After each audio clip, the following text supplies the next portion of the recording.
Indian national Lokdal 2019 में जहां पर जो वोट प्रतिशत था वो कहीं ना कहीं डाउन चला गया था, वजह सभी को पता है। लेकिन अब 2024 में कहीं ना कहीं जेजेपी पार्टी जिस तरह से नीचे आई है, बिल्कुल नीचे वाले स्तर पर पहुंच गई है, तो उस हिसाब से यहाँ ये आइडिया हम लगा सकते हैं कि इनेलो पहले जेजेपी में कन्वर्ट हुई थी ज़्यादातर वोट या कार्यकर्ता, और अब वही जेजेपी वाले कार्यकर्ता या फिर वोट बैंक जो है वो वापस इनेलो की तरफ आ गया है।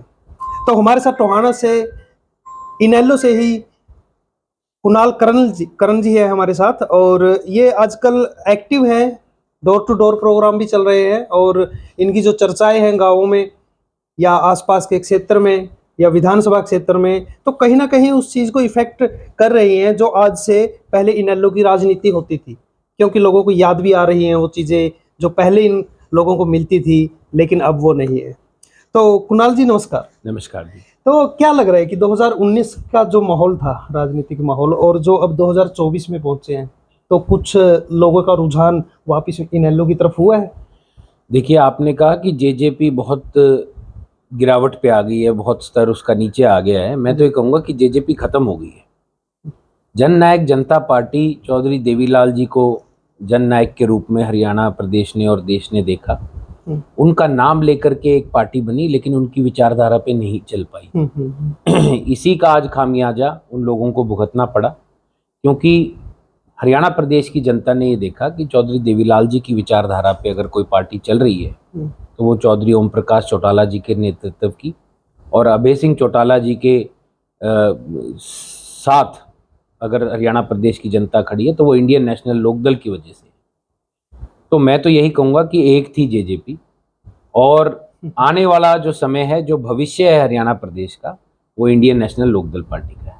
तो आप डोर टू डोर जा रहे हैं, तो कुछ नया सुनने में आ रहा है इनेलो के लिए खासकर? देखिए, मैं आज तकरीबन 1 महीना और 21 दिन हो गए हैं हल्के के बीच में, कोई भी ऐसा दिन खाली नहीं गया कि हम जनता के बीच में नहीं पहुंचे। जी।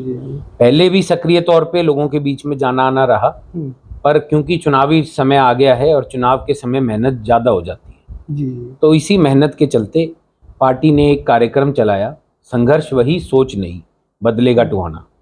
उस कार्यक्रम के चलते 1 जुलाई से हमारी पूरी टीम इस हल्के के अंदर गांव-गांव जा जाकर पार्टी का प्रचार करने लगी, और हमें मजबूती तब मिली जब पार्टी के जो हमारा गठबंधन हुआ बसपा के साथ, बहुजन समाज पार्टी का गठबंधन इंडियन नेशनल लोकदल पार्टी के साथ हुआ 11 जुलाई को, और हमें 1 और 1 11 हो गए। तो आज मैं ये कहता हूँ, टोहाना हल्के की जनता ने ये निर्णय ले लिया कि इनेलो बसपा का जो गठबंधन है उसको 4 अक्टूबर को हरियाणा की सबसे बड़ी पंचायत विधानसभा में टोहाना से पहुंचाने का काम करेंगे। तो टोहाना से जो बड़े बड़े नेता है, मंत्री है, वो दावे कर रहे हैं कि ना पहले इतना काम हुआ है विकास कार्यों की अगर बात करें, तो अब 2024 में क्या लगता है, आप लोगों के बीच में जा रहे हैं कि उनके वो वादों पर कितना खरा उतर रहे हैं? जनता के वादों पर सुनने में आ रहा होगा। टोहाना में बड़े बड़े नेता नहीं, बड़े बड़े लोग हैं। मैं तो ये कहूँगा कि टोहाना हल्के के अंदर जितने भी आज तक राजनीतिक तौर पे लोग आए हैं वो बड़े बड़े नेता नहीं बन पाए, बड़े बड़े लोग ही बने। उन्होंने हमेशा अपने घरों की ओर, अपने कॉलेजों की ओर, अपनी इंडस्ट्री की ओर, अपने व्यापार की ओर हल्के की जनता को धकेलने का काम किया, हल्के की जनता को लूटने का काम किया, और हल्के का विकास कभी नहीं किया, खुद का विकास किया। तो टोहाना हल्के को अगर कोई सही राह पर लेकर जा सकता है तो वो इंडियन नेशनल लोकदल और बहुजन समाज पार्टी का गठबंधन लेकर जा सकता है। तो अभी टोहाना से इनेलो की तरफ से देखा जाए तो कौन आप उम्मीदवार बनेंगे अब की बार? देखिए, आवेदन तो मैं भी करके आया हूँ कि पार्टी हाईकमान मुझे भी टिकट दे, और मैं कोई पहली बार टिकट नहीं मांग रहा, 2014 से टिकट मांग रहा हूँ।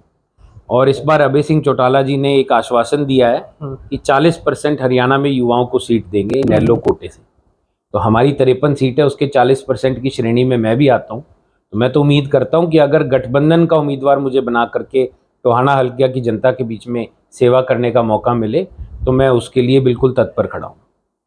इनेलो पार्टी और टोहाना में जो बताया कि बड़े नेता नहीं बड़े लोग, इस पर हम खुलकर चर्चा करेंगे आने वाले कुछ 1-2 दिन के बाद। तब तक बने रहिए हमारे साथ।